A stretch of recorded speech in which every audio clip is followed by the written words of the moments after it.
د جمعیت لټون پکار دی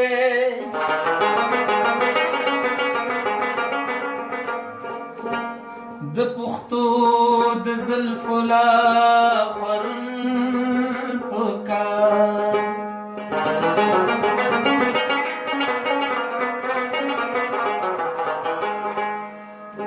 آئینه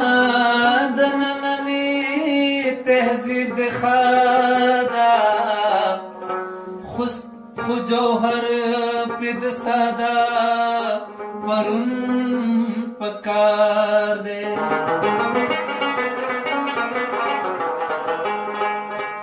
شوګیره د خپل زنګون د پاس خون کا